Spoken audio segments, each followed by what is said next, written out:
বিজেপির চামচা হুমায়ুন ব্রিগেডে তৃণমূলীদের বিক্ষোভের মুখে হুমায়ুন ব্রিগেডের ময়দান পরিদর্শন করতে এসেছিলেন হুমায়ুন কবির, কিন্তু এসেই বিক্ষোভের মুখে পড়েন তিনি। তার বিরুদ্ধে স্লোগান, কটূক্তি, এমনকি বিজেপির চামচা বলে সম্বোধন করে চিৎকার হয়, এমনকি গো ব্যাক স্লোগান দেওয়া হয়। বিক্ষোভকারীরা নাকি তৃণমূলের কর্মী। আসলে বিষয়টি ঠিক কি হয়েছে জানা যাচ্ছে, 31শে জানুয়ারি বা ফেব্রুয়ারির প্রথম দিকে ব্রিগেডে একটি বড়সড় সভা করবেন তিনি। আর সেই সভার পরিস্থিতি সোমবার সকালে ব্রিগেডে এসে বাস্তব পরিস্থিতি খতিয়ে দেখেছিলেন তিনি। আর ঠিক সেই সময় কয়েকজন মানুষ প্রবল বিক্ষোভ দেখায়, যদিও নিরাপত্তা রক্ষীরা হুমায়ুন কবিরের চারপাশে বৃত্ত করে দাঁড়ায়। আসলে ওই মাঠে পরিদর্শনের সময় সাংবাদিক বৈঠক করেছিলেন হুমায়ুন কবির।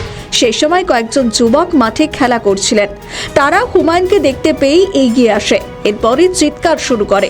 পাশাপাশি তারা বলে হুমায়ুন বিজেপির দালাল। তারা প্রত্যেকেই নিজেকে তৃণমূল বলে দাবি করেন, যদিও সেই সময় হুমায়ুন তাদেরকে পাত্তা দেয়নি।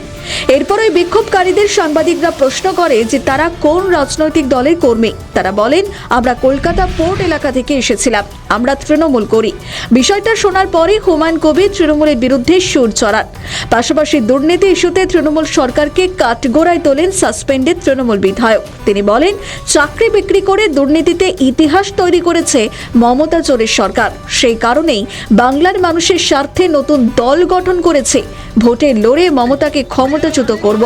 একই সঙ্গে শুভেন্দু অধিকারীকেও আক্রমণ শানান তিনি।